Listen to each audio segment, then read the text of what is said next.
You're very welcome to the British School at Rome. It's a pleasure to see so many people here who have the courage to ignore all the warnings about hurricanes and other tempests that may descend upon us. I have agreed with Marina that if we find the hurricane arrives, then we'll set up emergency beds in the dining room so you can sleep over at the British School at Rome.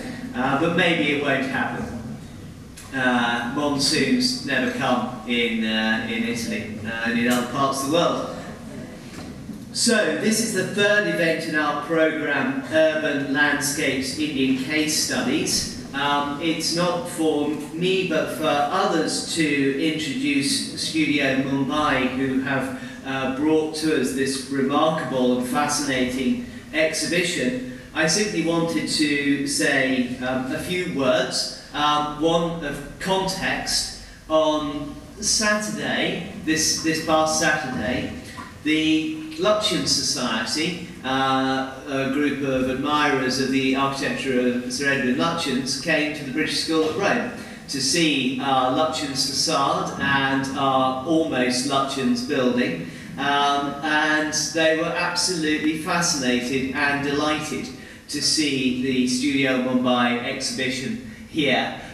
There is of course such a strong link between Lutyens and India, and I thought it was very interesting to see this exhibition in this year admired by a group of admirers of the gentleman who created our facade 100 years ago.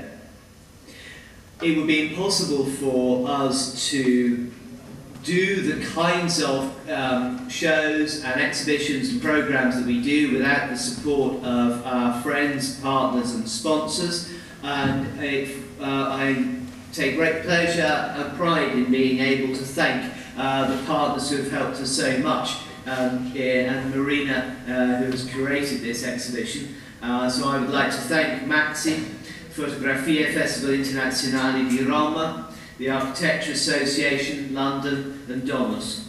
And we're also extremely grateful to the Pantheon Institute, directed by Romolo Martinucci, for help with the production of this exhibition. Thank you very much indeed. I'd also like to thank the Institute's Urban Design Studio, led by David Sabatello and Jodie Patterson, with participating architecture students from Pennsylvania State University and landscape architecture students from the University of Massachusetts Amherst. And I think some of you are with us in the audience, so if you are, thank you very much indeed for all your help. This is part of the ongoing commitment that the British School at Rome has to a lively architecture programme, and also part of our commitment to internationalism. British School at Rome has for over a century been a bridge not only from the UK into Italy but also from member countries of the Commonwealth. It's very exciting for us to be able to spread this international outlook to new countries and new partners. So without no further ado, thank you to Studio Mumbai for their exhibition, and I will pass la parola a Margherita Guccioni per fare la prossima introduzione. Margherita, grazie.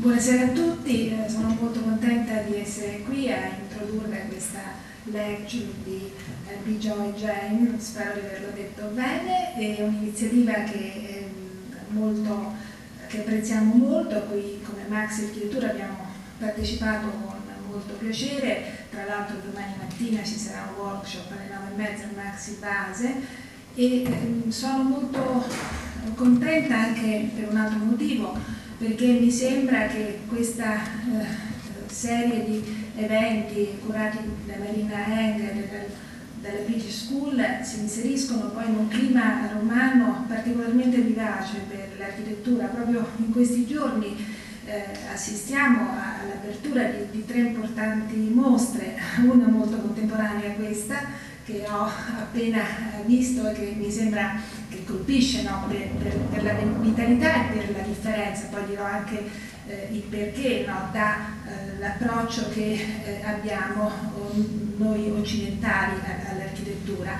Le altre due sono due mostre, anche queste, sullo sviluppo del pensiero architettonico, sullo sviluppo del processo progettuale, quella che si aprirà al Maxi tra 2 giorni, dedicata all'Italia di Le Corbusier, quindi una chiave tematica per ricostruire l'influsso dell'Italia sul pensiero del grande architetto, e l'altra molto interessante perché tra l'altro mette in luce un personaggio ancora molto da scoprire, che è Cesare Cattaneo all'Accademia di San Luca. Ma vengo velocemente al tema di questa sera per dire che è sicuramente interessante per noi conoscere meglio il lavoro di Mumbai Studio proprio per questa attenzione estrema al processo, che poi porta anche a degli oggetti che sono molto interessanti, però è molto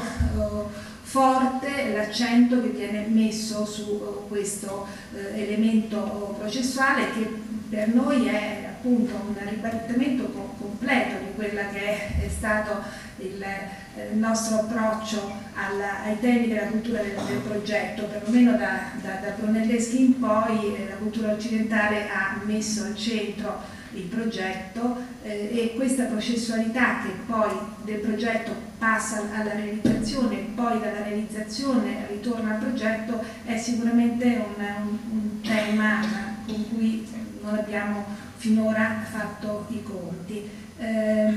Io penso che Francesco Garofalo poi ci racconterà meglio la cifra, no, del lavoro di Mumbai Studio. Sono molto contenta che il dibattito sull'architettura contemporanea sia animato dalla voce diretta dai protagonisti, e quindi mi fermo qui e vi ringrazio per l'attenzione.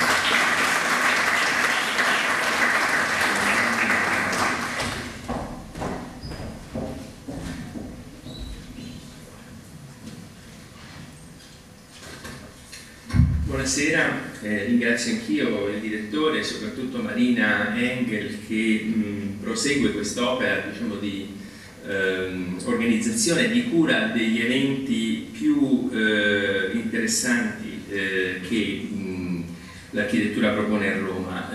Io, diciamo, ho la piena consapevolezza di dover essere brevissimo, però queste poche parole introduttive dovrebbero funzionare anche, diciamo, per almeno quella parte del pubblico italiano che non ha tanta confidenza con l'inglese, e per quella parte del pubblico anglofono che diciamo è in grado di seguire l'italiano, come una chiave di accesso alla conferenza che Bijoy Jain farà in inglese. Ovviamente è un compito, diciamo, piuttosto difficile. Io proverò a svolgerlo in pochissimi minuti toccando alcune questioni. La prima è, diciamo, quella decisiva, cioè la natura di Studio Mumbai, un'entità, diciamo, non semplificabile come uno studio di architettura e ovviamente ancor meno come un'impresa di costruzioni, in cui, diciamo, la sua particolare appartenenza alla realtà indiana potrebbe essere più che una chiarificazione, diciamo, un potenziale equivoco. Bijoy Jain, quando è ritornato dopo gli studi universitari, un periodo di alcuni anni di lavoro negli Stati Uniti, in India ha cominciato a lavorare con un'impresa di costruzioni e, diciamo, è vissuto una forma di frustrazione, diciamo, in questi cantieri in India, diciamo, tutta la formalità del disegno tecnico architettonico non veniva seguita, diciamo, i costruttori erano più degli organizzatori di manodopera che, diciamo, degli interlocutori del progettista, eccetera eccetera. E quindi, diciamo, da questa esperienza è nata l'idea di organizzare una forma di lavoro adeguata, diciamo, a produrre dei progetti così. Persino, diciamo, questa grande caratteristica, diciamo, che lega l'artigianato e a una particolare forma di lavorazione del legno, diciamo, anche questa in parte origini pragmatiche, la difficoltà di trovare un accordo con gli ingegneri sulle dimensioni del cemento armato in alcune case hanno spinto Biggio Janin a lavorare con il legno. Questa dimensione, diciamo, così, diciamo, quasi medievale dell'organizzazione di questo lavoro, diciamo, tra un maestro, apprendisti, tutto, diciamo, questo spazio che avete visto probabilmente nelle fotografie spesso pubblicate, dove questa architettura viene progettata, modellata, costruita in scala 1, riassemblata e pronta per andare poi, diciamo, così, ci parla da una parte, diciamo, potrebbe farci pensare a una forma di arcaismo, diciamo. Invece, seguendo anche qualche spunto e qualche chiave di lettura di Peter Wilson, che ha scritto un saggio molto interessante sullo studio di Mumbai, si arriva forse, diciamo, a capire che questa condizione, ed è poi quello su cui concluderò, diciamo, ci appartiene molto alla realtà contemporanea. Il secondo punto che voglio toccare è questo rapporto con il contesto. A fine agosto a Venezia, diciamo, ho assistito a una conversazione moderata da Pippo Ciorra, che è qui, con alcune persone, fra cui Raul Merotra, che sarà ospite di questa serie di eventi fra qualche mese. Alcune cose che lui ha detto in questo dibattito me le sono appuntate perché ho pensato che sarebbe stato interessante rifletterci ancora guardando, diciamo, il lavoro di studio Mumbai, quando diceva che il contesto in cui operiamo è essenziale, ma allo stesso tempo non rappresenta la soluzione, oppure che esiste una sorta di sguardo, di visione esotica di quello che succede in India, che sottovaluta la pluralità di società diverse formate da miliardi di persone e verso il quale, diciamo, l'Occidente è a disagio, forse potrebbe dire così, e che tutte le idee, diciamo, le forme mentali binarie certamente non sono utili per capire questa realtà. Ecco, diciamo, tenendo a mente questa, così, e non riducendo a banali contrasti, diciamo, alcuni problemi di interpretazione anche del significato di questa architettura, mi sembra importante almeno accennare a alcune questioni, cioè questo problema critico del rapporto fra l'autorialità del progettista, che si manifesta anche nei disegni che voi vedrete nella mostra, e la natura collettiva di queste costruzioni, di questa impresa. Però è una tonalità complessa, perché Biggio Janin lavora non solo sui propri disegni, diciamo, autografi, ma anche su quelli del gruppo di artigiani e di operai con i quali fra e che, diciamo, lui fa crescere nella responsabilità di questa impresa. Un altro problema ovvio, diciamo, è il rapporto fra la città di cui parla questa serie di incontri, diciamo, dedicati all'India, e la natura di una parte sostanziale dei progetti, diciamo, che sono queste ville, diciamo, sempre contestualizzate più nella natura che nella città. E tuttavia, se lo vedete anche nella mostra, diciamo, l'osservazione della realtà, diciamo, della città indiana è una parte integrante, diciamo, della costruzione di un immaginario che con questo così. E questo lo potete vedere, diciamo, se non sono qui rappresentati, ma se vi documentate sulle alcune grandi installazioni, diciamo, non solo quella che molti di voi forse hanno visto nel 2010 alla Biennale di Venezia, ma anche quella fatta al Victoria and Albert Museum, che elaborano, diciamo, trascrizioni di spazi, materiali e immagini della città indiana contemporanea. E infine, e concludo, diciamo, questo rapporto fra il luogo di produzione, questo grande spazio, diciamo, il compound, come lo chiamano, dove queste cose vengono costruite, e queste rappresentazioni architettoniche. Anche lì, diciamo, di fronte a un possibile equivoco che gli allestimenti siano, le installazioni siano delle opere artistiche, quando sono in realtà il trasferimento della coesistenza di questi oggetti così come si vengono assemblando appunto nella fabbrica, diciamo, nel laboratorio del progetto. Ecco, io vorrei concludere domandandoci un po', diciamo, visto che questa cosa succede oggi qui a Roma, nel nostro contesto, diciamo, quale può essere anche per noi, diciamo, l'interesse di questo lavoro così, diciamo, peculiare, intessuto di contraddizioni. Io credo che, senza voler fare dei banali parallelismi, diciamo, tra la complessità, diciamo, e l'incertezza della pratica dell'architettura qui o in India, diciamo, non c'è dubbio però che il lavoro di Mumbai ci sollecita a rimettere in discussione quel grado appunto di formalità, di formalizzazione, diciamo, occidentale, diciamo, di mediazione burocratica, legale e tecnica, diciamo, che l'atto della costruzione ha impiantato, ma che poi, come dire, spesso è smentito dalla realtà, ed osservare invece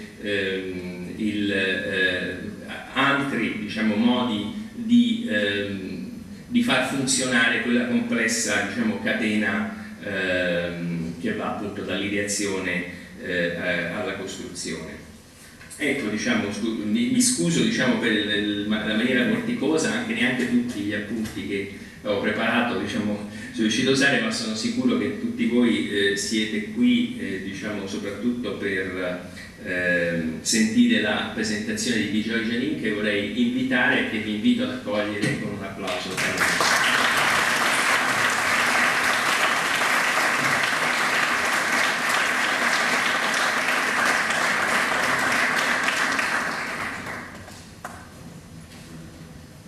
Thank you, Francesco, for the introduction.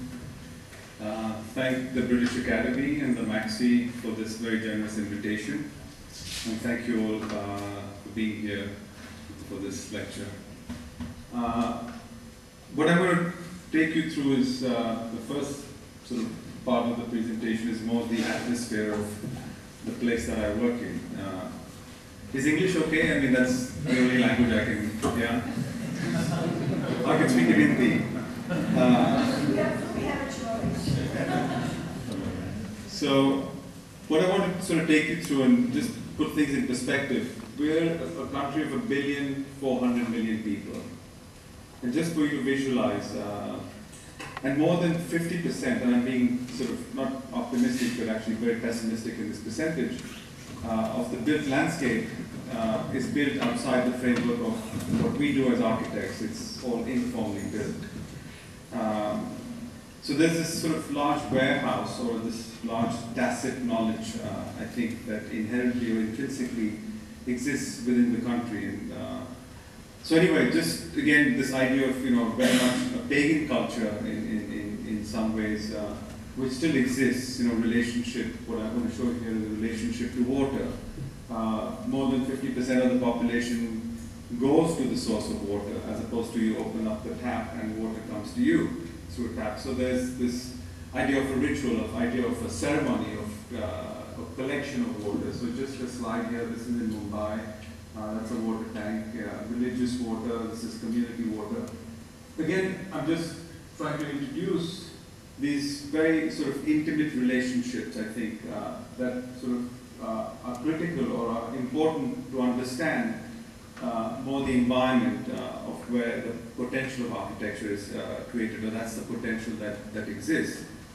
Also, we're a country that's in rapid development, you know, economically growing at a very sort of, you know, a rapid pace in the last 20 years.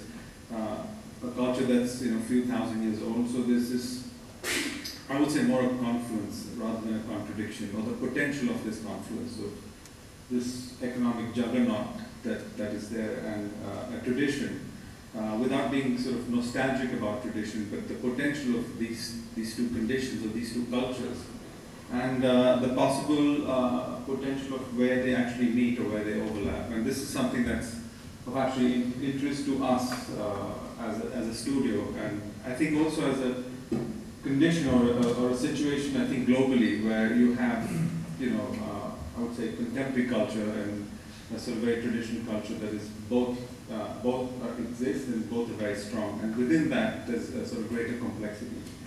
again, just to show relationships of that's Mumbai city, the formal architecture, and then this is the informal. And without really making a sort of comment on what's right, wrong, good or bad, this whole idea of just observing these conditions. This is in Jodhpur, in Rajasthan, built organically over time, and it's a very dense city. Several million people. I would say about 7 million people would inhabit this old city. And then this again, in the forest just outside Mumbai, it's a 3-hour drive. And what's interesting is that you could pretty much go to the most remote parts of the country, up into the Himalayas, at 13,000 feet, and you find in the middle of nowhere settlements. Somewhere you'll find someone, no matter where. So if you're trying to escape, it's very hard to do that in India. Again, just relationship to trees, and what they mean. The idea of worship, shade. This is just a boundary wall. And again, I'm sure these are phenomena that I think exist and would have existed here and possibly still exist. And I think in many ways there's a lot of similarities with the culture here in Italy and India. Just the idea of time. When you tell someone, 6 o'clock, you have to ask them which day, so there's 6 becomes 7, 7 becomes 7:30, and for me the interest is actually this idea of the ambiguity of the understanding of how all this is accommodated. When you think of this sort of very dense population, this whole idea that allows us to remain as a culture, I think, is the chaos. I think it's very important to understand India in this idea of chaos, because if we were organized, I would say like some of the Western countries, I think as a culture we would begin to implode, because it's all in this negotiation in the chaos. It's the between the yes and no. In India, if you've been there, yes and no is the same. It's just the nod of the head, yes and no. And you say, hang on, did you say yes or no? And you say yes and no, and it sort of kind of goes on like that. So it's all in this idea of gestures, in the idea of movement, in the idea of the body, in the idea of language. And there's a whole sort of ambiguity of what's being said, how it's being said, and how you understand it. So I think what I'm trying to hit upon is this idea of an emotion that is evoked in this ambiguity that becomes very critical in understanding, how we are as a culture. And I think very much, with the way you're here, we're talking about dinner while we're having breakfast. Everything is being discussed of what's going to be cooked, and I think that food becomes a very important part of the culture. But anyway, this is more to sort of give you a sort of a texture of, the environment that is there. I particularly like this slide, and what I like is this idea of the overlap that I talked about very briefly, where now this household of this particular family actually has a motorcycle. And so rather than the motorcycle being kept outside, it's actually brought into the living room of the house. As this very pride, there's a sense of pride of ownership of this new sort of machine. They possibly were farmers, now they can afford it, and the way it sort of overlaps into the architecture, you can see the ramp, and this idea of which one came first, there's an ambiguity of, and it's not about sort of getting rid of the steps or, how it's been integrated. This particular slide, for me, is just fascinating. I just took this was in south of India in Hampi, and if you had read the writing, this idea of limited resources, the ingenuity arising from limited resources, where you don't have very much, you have to sort of depend on very precise observation of nature, material, capacity, an inherent internal capacity. And I think this particular one, I just liked it because there were these marks, sort of like a very sort of modern art. This idea of sutures of these markings, but these are basically holes that were made to split the stone, where wooden wedges were put in into each of these little squares, and then the water was poured in, and then the wood would expand to basically split the stone. Again, nothing specific, but just this idea of how, with very little, this idea of this entire boulder could be, opened up or cut. This is I like this title. I call him the pocket man, this gentleman here. And we were in Rajasthan, which is the northern part of India, you know, on the road, and I saw these pitchforks. And they still make them till date. There's a sort of prehistoric quality or primordial quality. They're still made, you know, but these are sort of farmers that in, you know, the off-season actually make implements like this that are sold. But what we loved about it was this abstraction of the hand, you know, just the fingers, the palm, you know, the extension of the arm. And it was very precise in the way that the leather was, you know, tied around the sort of each of these forks. And it had, you know, the way it was stitched was sort of resembled, you know, the markings of the palm. So we actually stopped to buy some of these just as a way to collect or archive, you know, just out of curiosity and interest. But anyway, more importantly, this is the sort of local dress. It's a cotton linen shirt. And this gentleman here I was buying it from him, and I said, how come you're wearing a t-shirt? And he said, you know, I get it for free. You know, I couldn't really argue with him about that. And he said, you know, so I said, who would give it to you for free? And he said, well, you see all these, you know, companies that, you know, advertise for whatever, you know, plywood or glue or, you know, anything.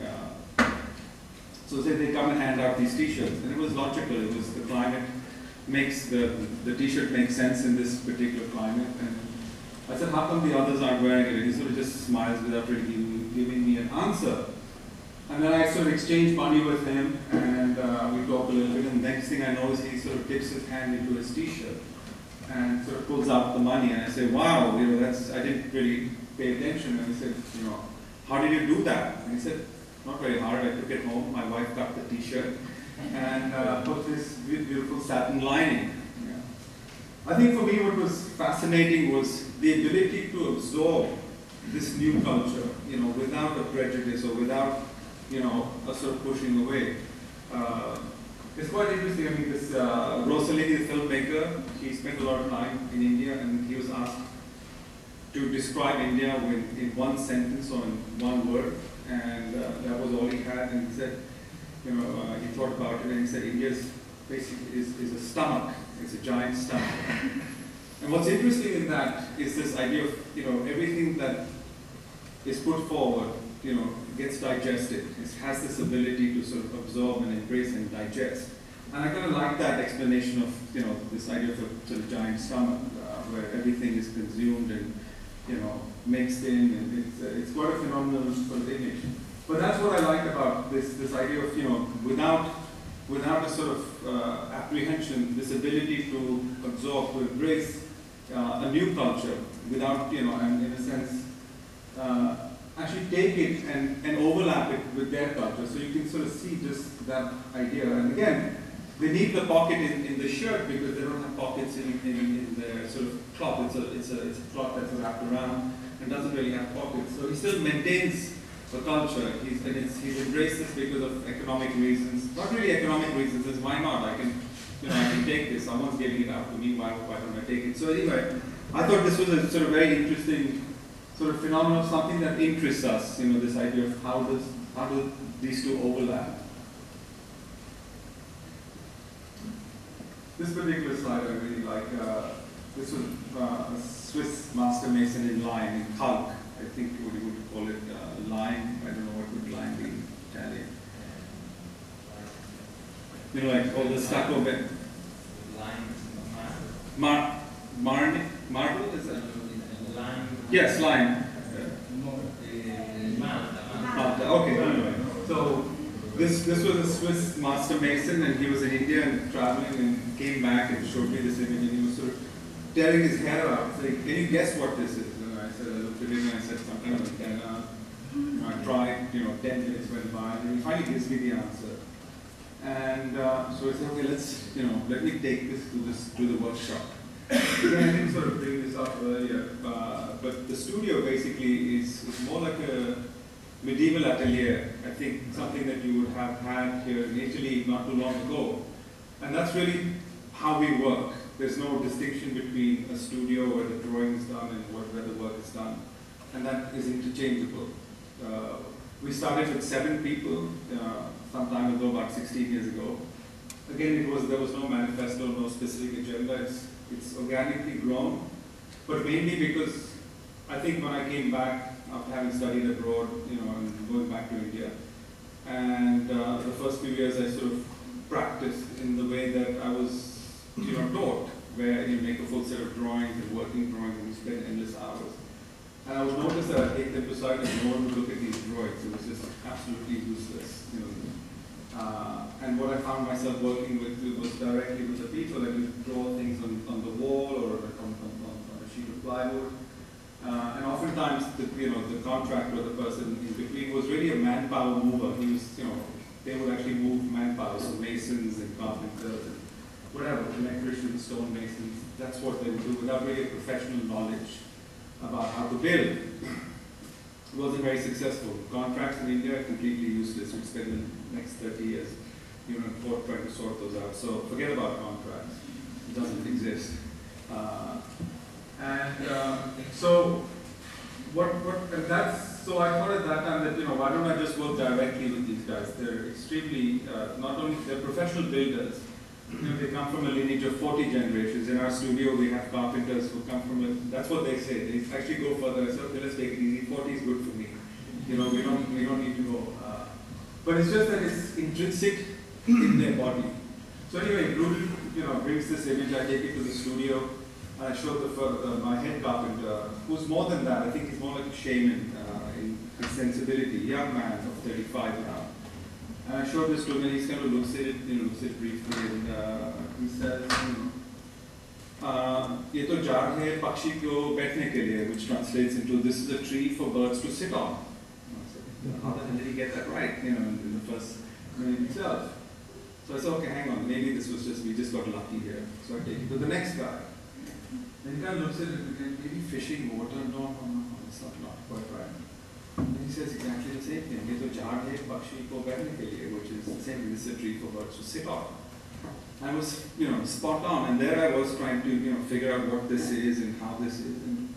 And what's interesting, this is in Udaipur, which is around this big lake, and there aren't that many trees there. So these sort of contraptions, these sort of manifolds, the devices are put up basically to draw the parrots in the evening. And so they put these beds out, these charpais, these 4 beds with nets, and they go up on the terrace to sort of engage with this phenomenon of this collection of birds that come together. And I think what's important to note is that he didn't say it's a tree, he said it's a tree for birds to sit on. And I think that's one of the questions that what we're interested in is the motivation of where we create things. You know, is it something that is numerical, mathematical, or is it something much deeper in terms of these kinds of very intimate relationships? So I just thought this was quite interesting, and how, you know, as an architect, or I wouldn't call myself a designer, but as an architect, I couldn't guess it. I mean, I just tried really hard, and it was very natural to them. It was sort of matter of fact that this just sort of came out, that, you know, they were able to sort of very precisely express this without any knowledge of what this really was. That's our sort of environment, our studio. You saw it, I think, in the film that was running a little before.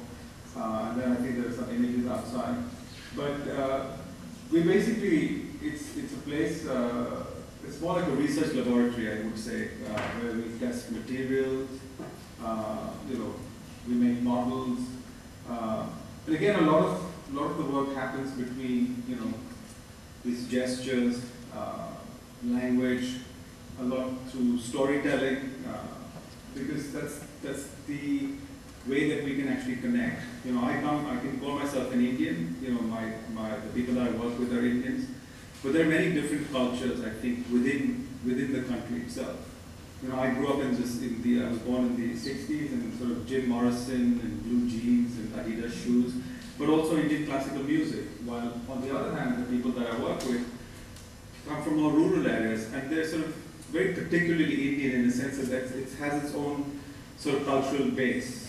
And I think why I'm saying this is that I can't take that for granted, that we're Indian, or, you know, we share, somewhere we connect, somewhere we overlap. And I think my role is more as an idea of a conduit, or more like a bridge, where I sort of straddle. I would say that through this process of working, it's more like an anthropological for me, more an anthropological exercise more than an architectural one, because in many ways I understand, within the sort of boundaries of our compound, what's actually happening outside in the country, because we have people coming from very different parts of the country, and so it's this sort of mix, and it's very particular. And again, the whole idea here is sort of I had to, in a sense, develop a particular way of understanding or way of communicating with them, with the ability that, it's familiar, unfamiliar. And I think likewise it was for them. So in a sense, we had to meet at a place which was familiar and unfamiliar for both of us. And I think that's the third place, or this sort of place that still remains undefined. And I think that's something that's very much part of the practice of the studio. How do you begin to communicate? I think communication is, I think, one of the most critical parts. And this, what I'm trying to describe is a means of communication. Right now we're conditioned to make drawings, and that becomes the sort of the tools or the mechanism in which we're able to express what we want to build. But I mean, this is something that has evolved organically, and for us it works. Just their drawings, these are the kind of drawings they made. That's the gentleman I was talking about who guessed about the tree. This is taken about 10 years ago, this photograph. But yeah, they started making these drawings. I used to carry a red pen, and so next thing everyone carries the same red pen, and they're all drawn, and it's great because it's kind of funny. We love to copy, this, but it's not in a sort of negative way. I think it's just this. How do I say? Mimic would be the right word, more than copy. And oftentimes this is sort of maybe an Italian phenomenon too. If you're standing at a bus stop, or you're sitting down, in the park, or waiting for a train, and you could be sitting there drawing something, and before you know, there'll be like 5 or 6 people that will sort of gather around you, and then you kind of turn back, and they all take 2 steps back. And then you get back into drawing again, and then again they sort of get back. And you let this be. You say, okay, there's nothing, they're going to do that again anyway. So you can sort of look back, they go back. But after a point, after about 5 minutes maybe, slowly they start instructing how you should draw and what you should be drawing to. And I think that's great, because there's a certain sense of curiosity that I think that exists in. And what happens in that is this dialogue, because that's actually not a bad idea, and something develops from that. It triggers, it instigates. And this is very particular in the nature of, I think, how we are. I think, I wouldn't even say it being Indian, it's just the nature of how we all really are. And the sense of sharing and privacy and what we understand as community. But anyway, I'm just putting these things out there just in something for me that these are the sort of processes that I discovered in these sort of very subtle observations. We had to build this way. Earlier it was just me, and I had, these people that work, and here they, for example, there's a full-scale mock-up. And what I found was that it's faster to make a full-scale mock-up, like a cross-section mock-up. This took 2 days. And if I sat there to try and draw it and figure it out, I'd spend 5 days. And so it just made more sense. Just, the immediacy of, you think of something, you draw something, and it can come up very quickly. So these are really all the tools, from drawing to model to material. Earlier I showed you some color samples of materials that we test out. What's nice in this again is that many people can participate at the same time. And that was the idea of that drawing of the sketchbook at the railway station, where not only the client, myself, and the people who are building it, actually they can all sort of engage within a physical space. And then you have this dialogue. Of course, too many, it's not going to work, but I think there's an optimum size in which people actually can gather together and start talking about it. Each one has a different point of view or a perception of viewing the same object or the same device. And I think it's in that conversation that what I'm sort of looking at and what we all sort of collectively look at is where are we beginning to overlap? Where do we all begin to meet? There's some place that we begin to overlap in that conversation, in that observation. And I think that is where, the next step occurs. And then again you have the next one. And this idea of a sort of continuous organic process, but always, you know, in conjunction with this idea of an overlap, always in conjunction with the, sort of the inherent core concept, whatever that might be. So anyway, let me. Sorry, just briefly. That was just the tools that we still use, and that's the tools and just the way they personalize. And so for every condition, you know, specific tools are made, you know, so we're not limited in a sense to what they, or rather we're not dependent on a system. Part of the whole thing was that this idea of conserving energy, so this idea of a boundary, and within that we try and find a resource or find a way to basically articulate or participate in a certain method, whatever it might be, whether it's a wall, a floor, you know, cutting wood. I mean, I know it's not specific, but to try and find the most optimum, efficient, effective way in which actually the body conserves the energy. So you have actually time and energy to pay attention to the work at hand. And it's not so much about doing the work, but more the environment of the work. So anyway, that's just this particular slide I like very much because I call it, you know, postures in architecture. And this is something I actually observed when we were in Venice, you know, 2 years ago. We had to sort of do this for one of the mock-ups. We had to do a screened floor, which required us to sort of sit down. And some of the, I think the workers, the contractors in Venice that were to do it said that, no, we can't do this. We can't do this kind of floor. And they brought some sample which came out of a can. It was like that, but not quite like that. And we said, okay, we'll figure it out. And so we had the carpenters. We don't have the masons who actually do the work. And they said, maybe we can do it ourselves. So there was, you know, 7 carpenters and myself and Sam, this American who's lost his way in India and lost his way in Studio Mumbai. But anyway, that's another story. So they said, yeah, sure, we can do it. And so we started working on it. And what it meant was that we had to actually sit down like this, you know, but sit down like that for 2 hours continuously, and then to walk. You know, you sit and you kind of move around. And Sam lasted maybe 3 minutes. I gave up on the first, you know. And the carpenters were there and they worked their way through the entire floor for about 2 or 3 hours, and they didn't get up for 2 or 3 hours. It was just the sheer posture that they took that enabled them to actually work the surface. And that's the point when it struck me that, you know, and they haven't really done this method, or they haven't done the technique, but it's because they were able to sit that way, you know, and what they'd observed through, you know, seeing the masons in the same environment that they work in, they could actually produce the same material, you know, maybe not as good, but that doesn't matter. I mean, that's not the point. And so this idea of, you know, postures in architecture. So maybe, you know, there's a potential where materials still exist, you know, and it's not even the craft, it's, you know, the possibility of what if we lose our posture in the way we make things. And it's something I'm putting out there as a question that just, you know, I don't know. But I just like this idea of, you know, for me it's interesting, this idea of postures in architecture and how things are made. And again, if you notice in all these slides, the proximity of what's being made to the body. I think that's also very important and not, you know, I'm just, again, not about this idea of handcraft or being handmade, but I think there are more sort of inherent, intrinsic things in that value of, you know, that we, you know, it's not about just making hands, it's just the space in between, I think. Space in between again, if you see the space, all 4, 2 feet, 2 hands, all connected. And it's much easier rather than take the piece of wood, or you can see right there, just, you know, with the toes. And in a sense, I would say it's like an extension of yoga. It's sort of being practiced in their everyday activities. You know, this idea of balance, and this kind of working there. But anyway, so I just thought something I would share.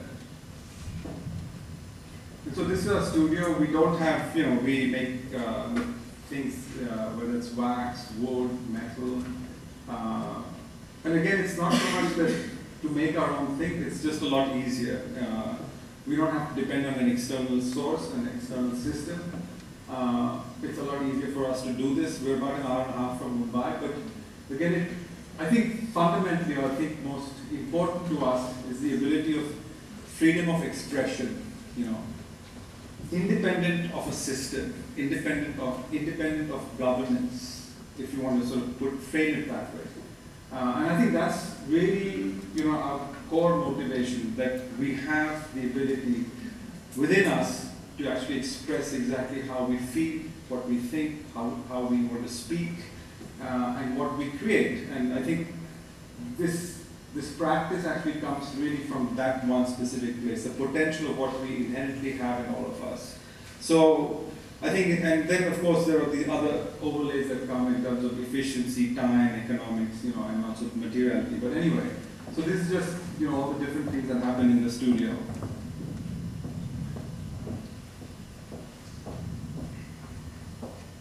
This is a sort of interesting, we've just started this, I think, now 8 months ago. And this idea of the model as the real project, and this is something we're doing in Ahmedabad. It's made out of compressed earth block, which is compressed mud. And what we did was we brought back to the studio the exact mix of the brick and the mud that we're actually building on site. And rather than make drawings, these were sort of our construction details for the project, for the builders out there locally. And we found through this process of, so we set up and simulated the same atmosphere, the same environment of actually, compressing the earth block. But there was a scale at which there was a threshold of that or a dimension to it, that it couldn't go lower, it couldn't get smaller. So this idea of the model that becomes the real thing, and in a way they can actually switch, is the model the real thing, or, and vice versa, there's an ambiguity. But I thought that for us it was an interesting phenomenon to observe, that now we can actually make models like we were actually building these, the project, or in a sense the project remains with us. So this is something, I think that's started, 9 months ago, and we're now continuing to sort of make these models. We keep them outside so they can get wet by the rain, the sun, and it has its own life, it has its own patternation, and they're not precious. They sort of, take on their own sort of individuality in a sense.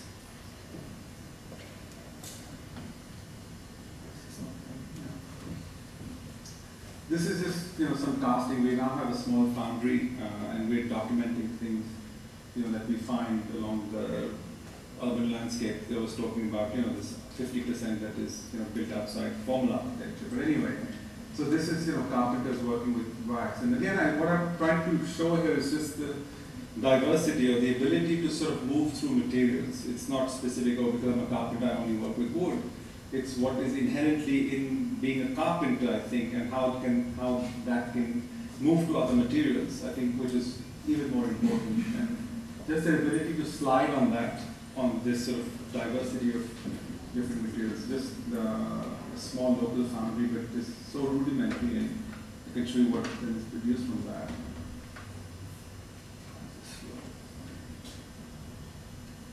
Sorry. And that's what gets produced out of that little hole in the ground, these bronze castings. And I think you saw in the film this idea of, making models that actually describe the landscape more than the architecture.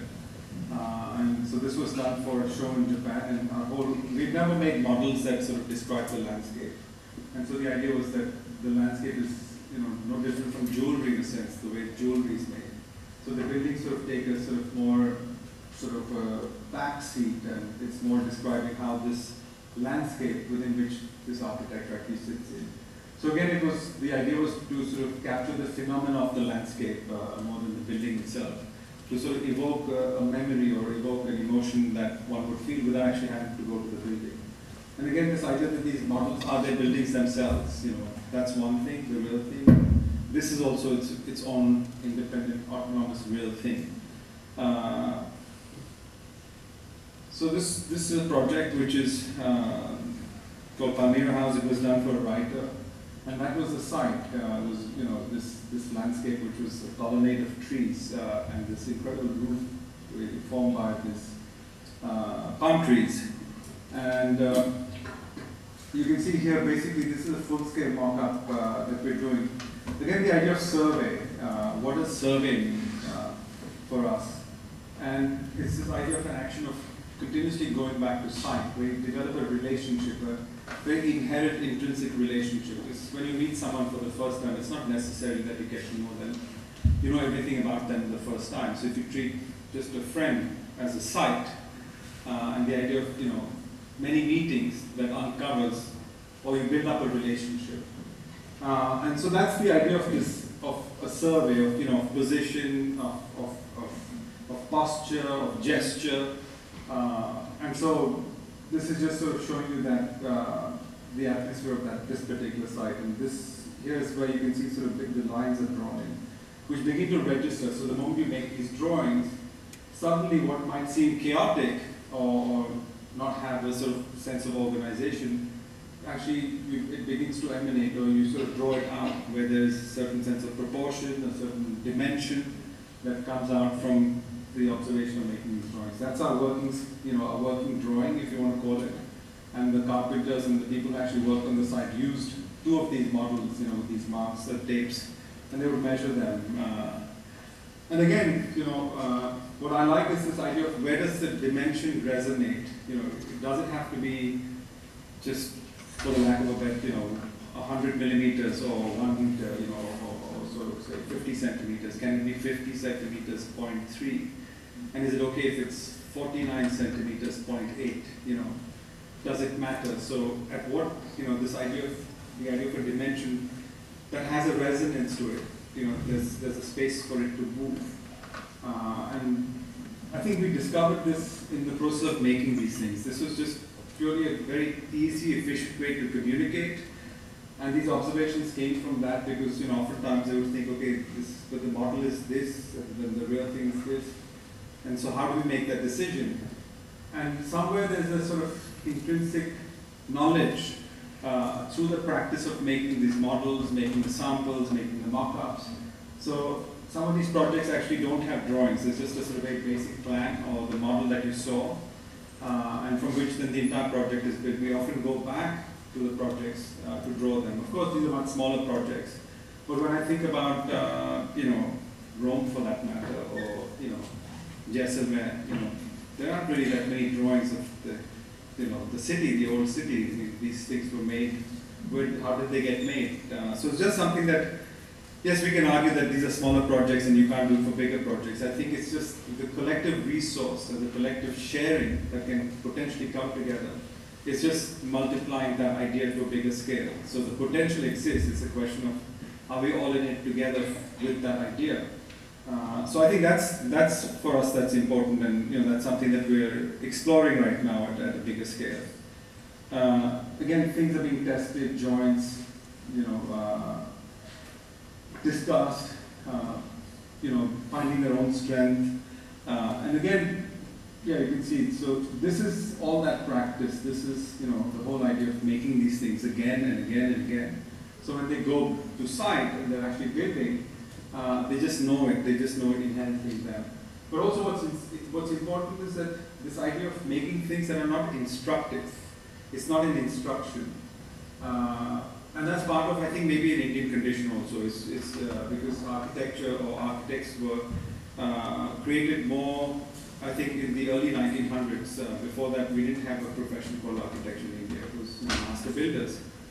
And so this process of sort of making these things, and when they go to site, what's interesting is that they're connected because they have to think, and they also have the ability, that last final act of closing something, or when you hit the hammer to the chisel to the wood, there's a connection that is being made that is very particular, that is individual, has an individual expression, but in a sort of larger collective. And like this, you have 10, 15 people all expressing in the same way, that gives or emanates in the building itself. It somehow is embedded in the action of making it.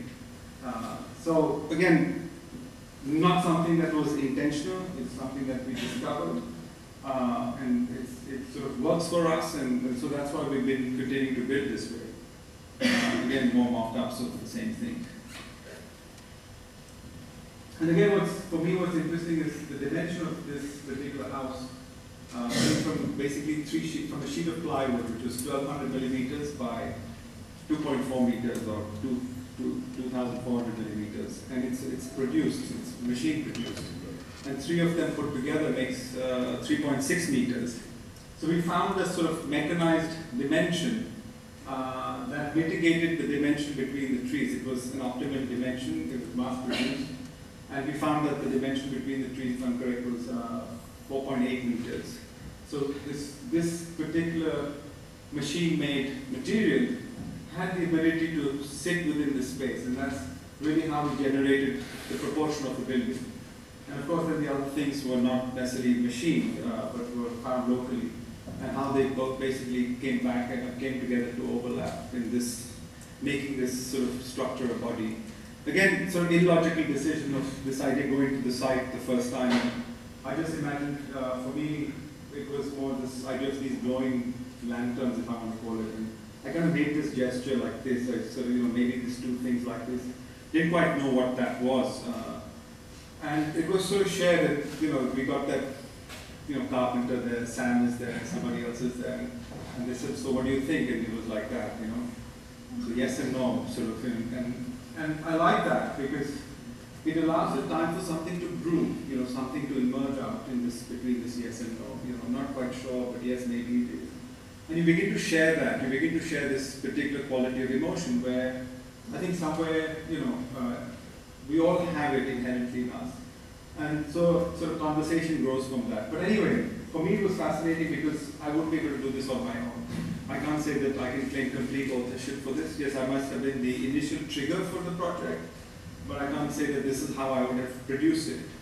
And for me that's fascinating, not quite knowing the end result. You have a sense for it, you have an eye for it, it sort of exists somewhere in that sort of deep space. And the pursuit of that, I think, becomes very important, and all the things that are required to pursue this sort of, I don't know, how can I describe it, this image, this quality that this image has, I think. And so what you have to pay attention to, what we pay attention to is the quality or the experiential quality of that image. And that's what we pursue. And then, of course, what comes from that is what this is. Again, for me, a discovery of this idea of inside and outside. Because all this is for us, these sort of blue weather, which allows for the breeze. We have fabulous weather for 8 months of the year. And then we have 4 months of very heavy monsoon. But what I found myself one day when I had the good fortune of being able to stay in this house was that we were in this enclosed space and there was no view to the outside.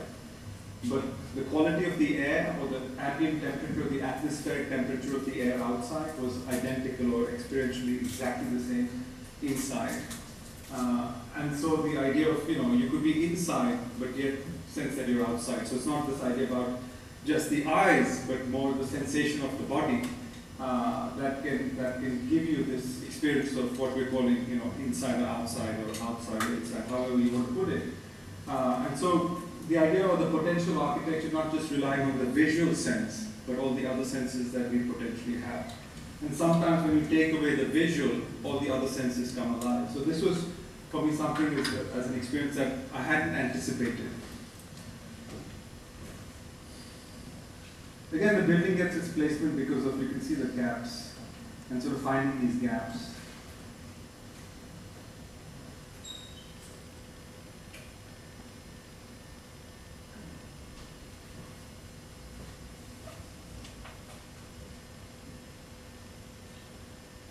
Again, something that's of interest to us. These were aqueducts that actually were used for irrigation. About 100, 150 years ago, these were sort of tropical rainforests, and then over time they got cut and replaced by, palm plantation. Cinnamon was grown, pepper, and we traded with Africa. So historically, these landscapes have a culture built into them, and this irrigation system has been there ever since. So the idea of a history of the landscape, and our interest was, much in the way that we preserve buildings here in Rome, where we engage with them in this idea of preservation and history, and how do you work with that? And in the same way that can landscapes be worked in the same way. And so for us, the preoccupation was this idea of returning the site in a way, not so much to its old history, but another sort of overlay of time on it. Again, this idea of the understanding of time and the elasticity of time. I think we view everything that we do, especially in today's culture, about time is based on our point where we come in and where we leave. That what I mean by that is the point that we're born. Our life and death is how we measure time. But what if we started looking at time that sort of elongates beyond our lifetime? And I think a lot of the famous, well-known Francesco Della, he did this last resurrection of Christ in San Pellegro. Yes, Piero della Francesca. And there's a beautiful sort of story about this the resurrection of Christ and how it sort of transcended 400 years, through 2 wars, through being whitewashed, and it's a fabulous story. And that idea of producing something that extends beyond your lifetime and has the potential to be then picked up by somebody else and carried forward. But anyway, so coming back to the aqueducts, was this idea of ruin also, this idea of time that sort of works on the project, where the site goes back to its origin. So what was inherently without the participation of man in some way, that it has a way to generate or regenerate itself, till the possibility of where we come back and colonize it again and it has a new potential. So this idea of a latent potential that exists in everything, and sort of keeping that very much in mind in the construction of whatever these things can be.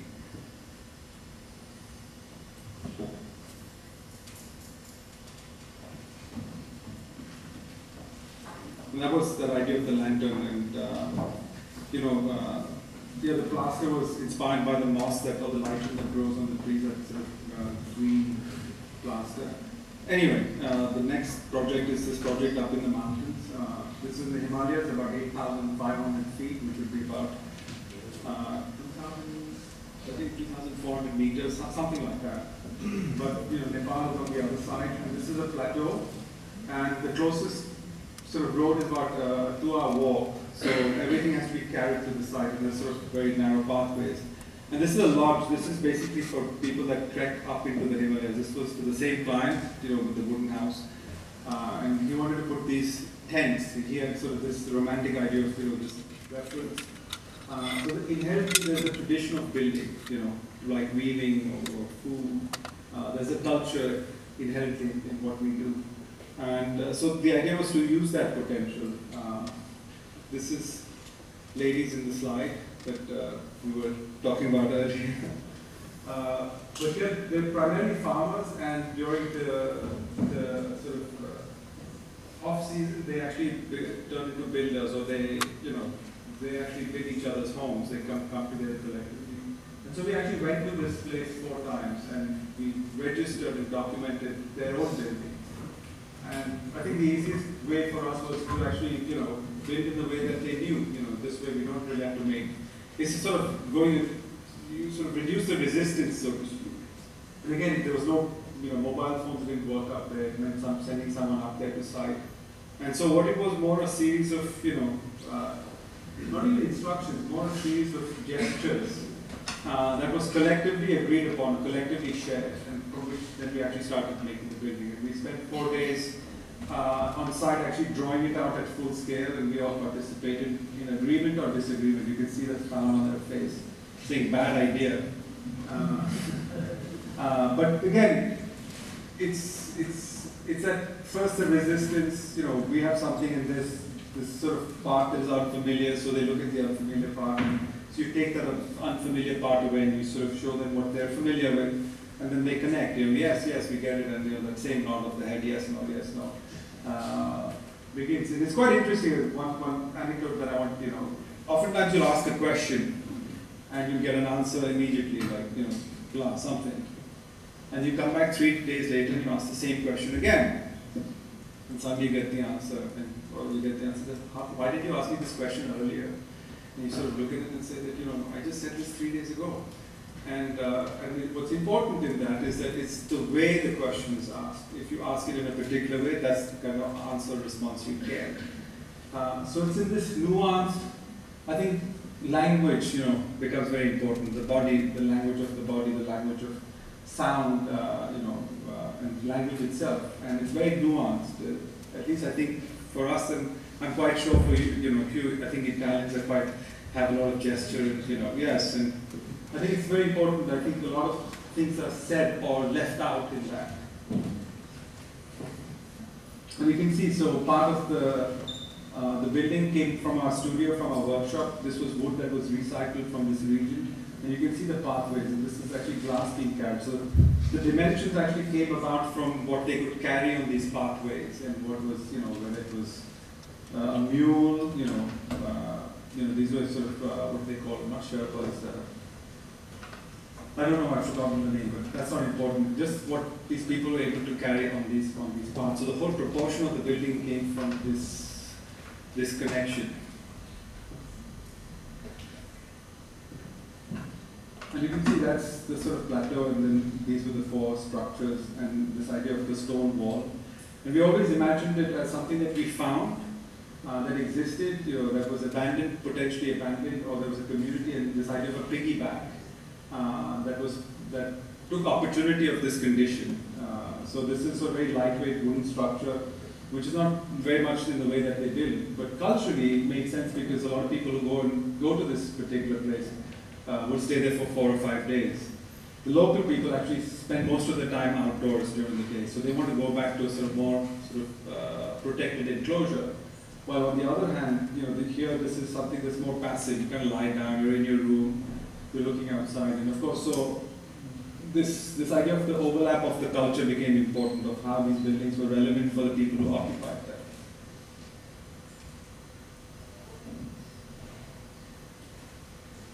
And what have we done in 5 minutes?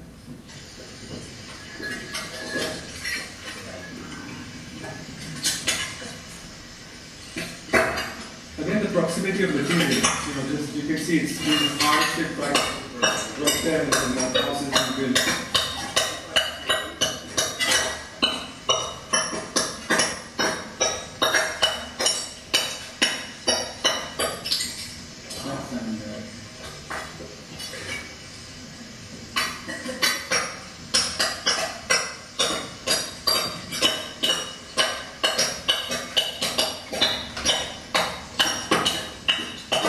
Limitation was the proportion of these buildings. They knew how to build them from a certain dimension, and they knew they could work. And this is dry stack masonry. So it was important to sort of observe that, and that's what we kept very inherently as part of the basis of the if you want to call it the design, or lack of a better word, but it really emanated from this knowledge, this tacit knowledge that they had, and how far could you push that, or what was the point at where it not just unfamiliar, it was unsafe. I think was important, and unsafe inherently from an experience. So I think these were the sort of bases or the parameters in which the project was actually formed.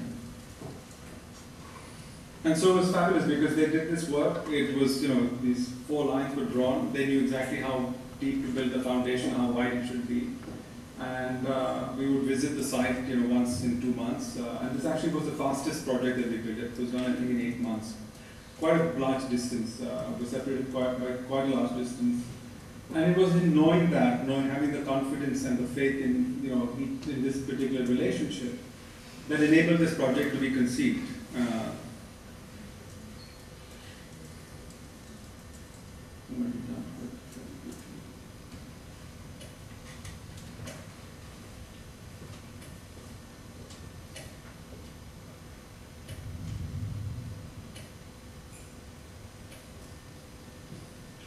I like this particular slide because that's how we imagined is what we found, and that's what we sort of piggybacked on. And again, the idea of the pocket man, the tucking the T-shirt. And for me, sort of, I think that idea of the origin. Did this exist? Could it have existed? And this enigmatic quality where, and it's not necessary that it did. One can make up the story. It's not. So the idea of existing between reality and fiction, myth and reality, and I think that's when we create this condition that actually stories begin to emerge. And storytelling comes from that idea of myth and reality. But anyway, for me, this was the sort of nicest part of the project. We actually took this picture during the construction of the project, but it potentially could have been there. And also returning the land back after 10 years, this is how we would return it back. So anyway, that's the project up in the mountains. This is a project that's under construction right now. It's in Mumbai. You can see the sort of railway tracks in the dense city. This is a warehouse that was burnt down, and you can see adjacent neighbors that have been there for 40 years. They sort of inhabit the setbacks of the building. And you can't really, it's not about moving them, it's just about how do you start working with these adjacencies. And earlier this had a roof which was like an A-frame roof, but what it also meant was the water that would come off the roof would go on to our neighbors. And again, this idea, it's all about negotiation in Mumbai. There's the, so to speak, legal and illegal part of Mumbai. And if you take a sort of a government map or a government plan of Mumbai, it's very different from really what you experience on the ground. So the cross-sectional plan cut of Mumbai, there are two plans. One which is what is documented and what is physically there but not seen. It's invisible. And one that is really there on the ground, and they're two completely different maps. You kind of leave out about 10 million people in the process. But anyway, so the importance of this, what I just talked about, was how do you manage the adjacencies? And so this project is basically, I think there's 6, a library, art studio, a home for a lawyer, and then there's someone who's in fashion, a small flat space for salmon, to develop a typology that has, there's an equanimity in the typology. So independent of location, whether you're against the railway tracks or the road, or there's no preference, that everyone would have a similar quality of experience. And not even based on economy again. So someone had a smaller square meter or square feet, and that didn't matter, but it was the idea of a shared equal experience independent of location or money. And you can see that's the empty site, and it was sort of taking these individual projects or individual spaces. But what was important in this was this idea of the roof. I think how do you call this in the courtyard in and again, this culturally it doesn't have to be Italian or Indian or Swiss, or I think there's a shared quality that we universally have. What does that courtyard mean? It's not just this idea of making a courtyard, it comes from something much more inherently within us, this idea of protection, this idea of enclosure, this idea of being secure. So just the intrinsic quality of the courtyard, and that was very important to us. And then actually inverting the roof, so you allowed for the water, so we could collect water. Mumbai has a problem with water. But more importantly, that's where the sort of idea came from, was not from doing a courtyard project, but we couldn't do a roof like this, so what do we do now? And we flipped the roof the other way. And in the process discovered that we can actually collect rain, have a courtyard, and a discovery of how do you draw light in, because once you flip the roof down this way. So anyway, going back to that slide about the motivation of a bird for trees to sit on, it's the same idea. Where do you think about these things from? I kind of like this drawing because it's this idea of this, I think, flute, South American flute, which has these different lengths of tubes, and each one has a particular sound. And so this idea of light as the idea of sound, that when you walk through this particular corridor and you look left and right, there's a porosity and there's a sort of intensity of light, and it sort of reverberates the whole building. So it's like breathing in a sense, when we take a breath in and out, and that idea of movement through this. So for me, it's just interesting more as this idea of porosity. And I only discovered very recently, I think a month and a half ago, I was in Milan, and I sort of was walking down the street and discovered, my God, this is actually quite similar to what we're doing here in Mumbai. You sort of walk down and you look through this opening of this gate and you see this courtyard, and then you imagine a whole life inside, but it really doesn't reveal very much. I mean, it does and it doesn't. And I think for me what was curious was, did I experience it here?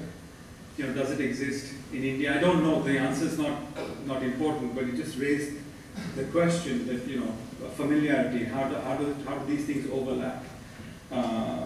Again, just putting a question out there, not very specific to that. And again, you can see here we test them in models. They figured out a way to make this glass which has got these lines in it, and they made it at model scale. And I think it was by accident. So we tried it in acrylic first, and we tried it in some other material. But I think what's important to us is to really understand the phenomena. Glass has a refractive quality; it reflects light, and acrylic wouldn't do the same thing. So when you're looking at these models, the idea is to evoke what comes through these materials, and to really evoke the experience of the potential of these materials, and how do we make them in model form. And I would say it's just a curiosity. I mean, we just enjoy doing these things. It comes from just the ability or just the fascination that, oh yeah, we can do these things like a kid in a toy shop. So it's just fascinating. And through that we discover other processes, printing and etching and all kinds of things, and then those get overlaid into other work. So it really is a preoccupation to make these objects. As a student, I always imagined myself, and I had this dream, much in the way of Charles and Ray Eames, and they collected things, and they had their studio filled with stuff. And I just, have always dreamt that I wanted to be, inhabited by all these things around me. More from a way that I think they have their own way of entering into your body. This idea of osmosis, where things seep into your skin. I don't know how to quite explain it, and it's not necessary that you're thinking of something and you need to have an answer right there and then in front of you. So these objects have their own life, and they have their own way of entering into yourself or into or into the environment. And it's part of this culture that we just want to continuously keep producing things that become part of our studio, and how they begin to exchange themselves between projects, between people, between architects. I think that's not important, but it sort of was an obsession from that basis. Another thing, should I stop? I'm 5 minutes and then I'm going to stop, sorry. This I like. This was the carpenters figured out, we have the monsoons 4 months, humidity is a problem. Marina was complaining about the humidity here in Rome. And the carpenters figured out to make a drawing on a big sheet of, on a printer. But in the monsoons, that sheet of paper was completely useless, or they couldn't draw on it. So they figured they had this really cheap plywood, and they used, paper, masking tape, and they basically, taped the masking tape on the sheet of plywood, and then they would draw or cut out, and basically produce a drawing. And corrections would be made, if you needed to cut that part, just that piece is cut out, and a new tape is put on that, and a drawing is made. And so, of course, I asked my carpenter, I said, damn, I keep signing these, more plywood is coming, and I said, this must cost money. And he sort of grins at me in this very sheepish way, and he, knowing that I would ask this question at some point. And he had figured out that it's cheaper to do it this way than to print it on a big A1 printer, because by the time you get the guy to fix the software that works and doesn't work, the printing ink, and the paper that doesn't last you for a whole season, he said, listen, this makes sense. And so it's wonderful that we now have a collection of these, I would call them tablets, and they're part of the culture of the place, and they also get exchanged. But this drawing, was started, I think, maybe a year ago now, and it was just from that condition of observing that these paper drawings or drawing on paper doesn't really help, especially with a 4-month intense monsoon. But they're beautiful drawings because here the scale, they make full-scale drawings. So now we don't make full-scale mock-ups because we figure that there's more economical way to deal with the problem. And if we really need to then explore, then we go into a full-scale mock-up. But I just thought this is something that I wanted to share with you. Yeah, this is just, again, here's a full-scale mock-up of all the glazing of this project. Much faster. It's done in pine, and then the pine will be used somewhere else for form work. So they can produce this in 2 or 3 days, one of these spaces. So I'm just sharing this with you.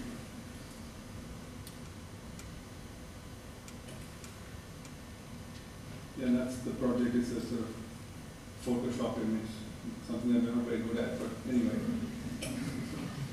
This is the last project, quickly. We can talk about the web, yeah. doesn't come to site, not through a tap. You have to rely on water that's around you or below you. And I think it's also very Roman condition, isn't it? It's very much the older properties here in Rome would depend on water. Am I correct in saying that? At some point. But anyway, we don't have aqueducts. We have to rely on this system. So we have a young 13-year-old water diviner. He comes with a coconut, stands there with this coconut in his hand, kind of walks around, and this coconut keeps falling and saying, "There's no way we're going to, discover water this way. It's ridiculous." And they say, no, you wait and watch. And so I'm sitting there, and it's quite interesting, and this coconut sort of stays in his hand, in the palm of his hand. And he sort of puts a point down on the ground and says, you dig here, and you get about, go down 20 feet or whatever, 7 meters, and you just, this much water at this particular place. And we've had, I think, 9 times out of 10, we've been dead on accurate. And this idea of water diviner or divinity, this sense of knowing what's below the ground. So it's just more an experiential quality or a sense to it. But what's important is this well had to be done before the monsoons. So you really have a month and a half, a window of a month and a half, because that's when the water table is at its lowest. It's summertime, the water table is at its lowest, and the hole needs to be made, and the water needs to be, discovered. And this thing needs to be constructed. But what was important is the earth that was actually used as a fill, or the foundation for the site. But this idea of a foundation being aqueous, where it's actually in search of water that you actually get the material to build the house. And so I refer to this really as a foundation, the true foundation of the project.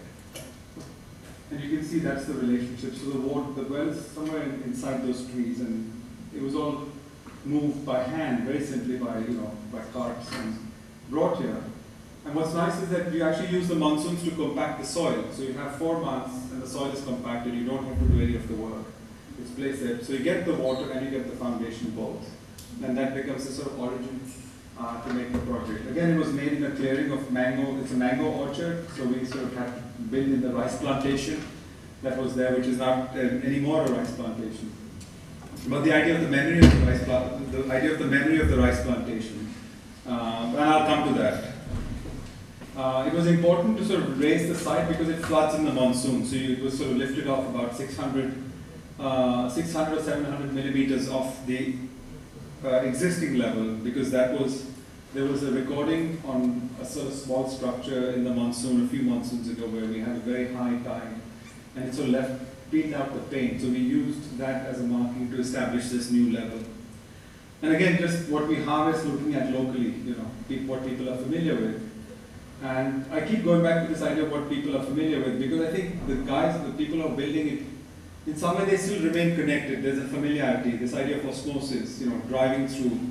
Oftentimes you go down a pathway and you've been going on it for 6 years, 10 years, and suddenly you notice a window or a plant or a tree, which it's something that you've been seeing every day. I think, and what's more important is it's the point in which you are at that particular point that overlaps with what you're looking at.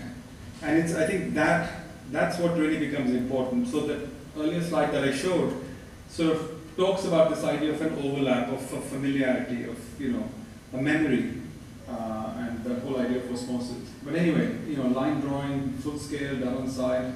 That was a conceptual model.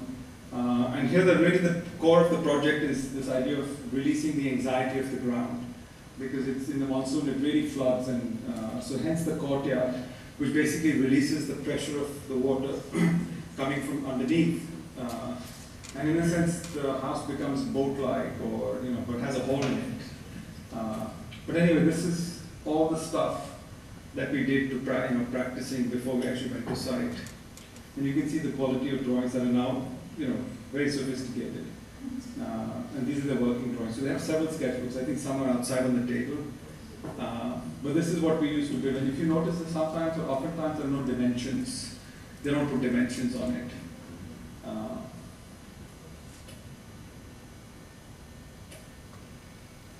So really the core of this project was to sort of establish this opening.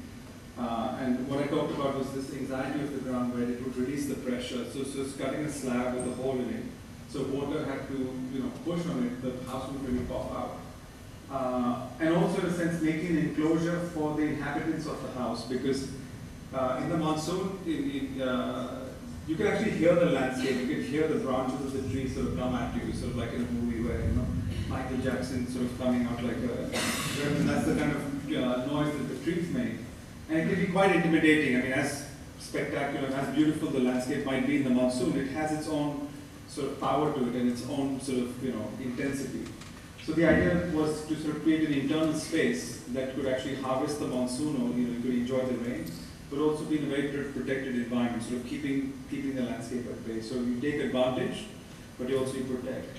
And the house is porous, there's no glass, and the trees actually do half the work. Because in the monsoon, what we found was the density of the leaves increases. So you have sort of this dense, you know, growth of leaves on the tree, which cuts the wind and the rain. And so you're able to sort of really keep the house porous, but it meant that you had to tuck yourself into that. You know, if we were further away, that phenomena would change. So I'm just giving how we are able to locate just by making observation and using resources that are available on site. I'm going to quickly run through these. That's just the level. You can see that's the level, the height of the. And so this year the water came up to this level for 4 hours.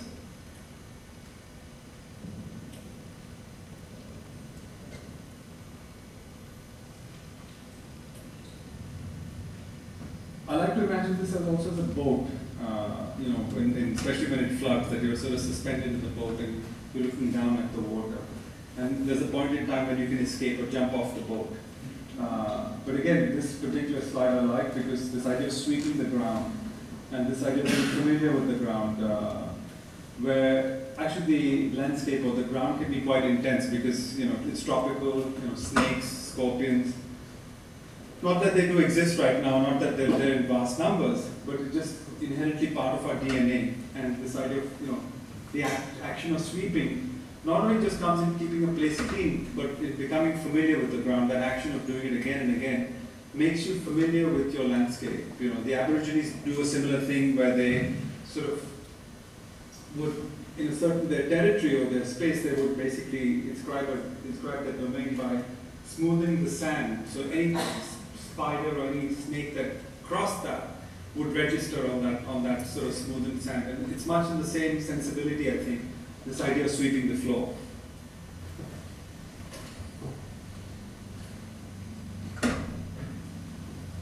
And so there's this rock story.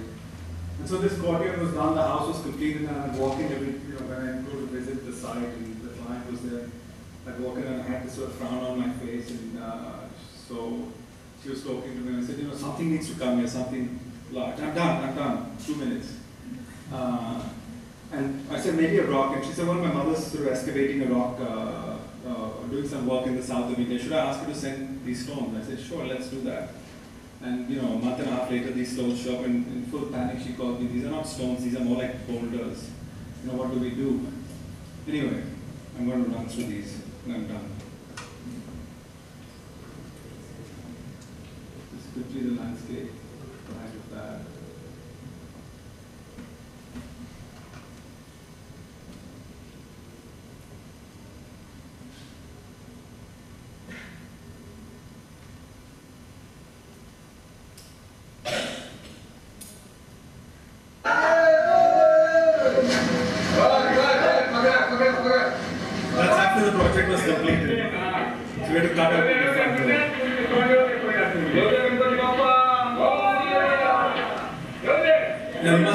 Why did we do this with a crane?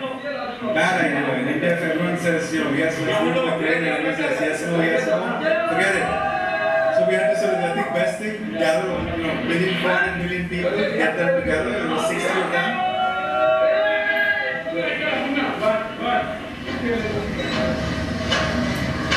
So now we put the crane.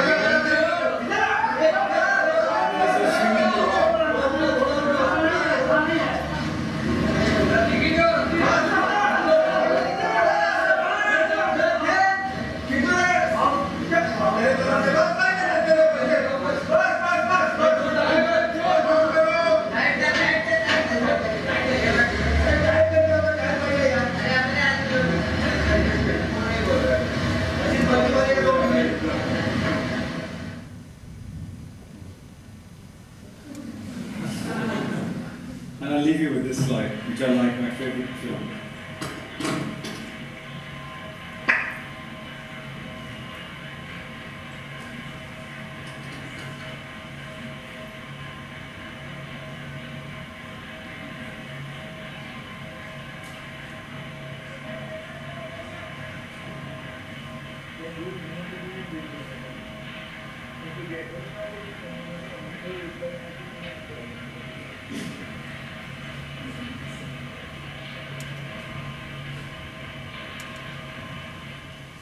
Thank you.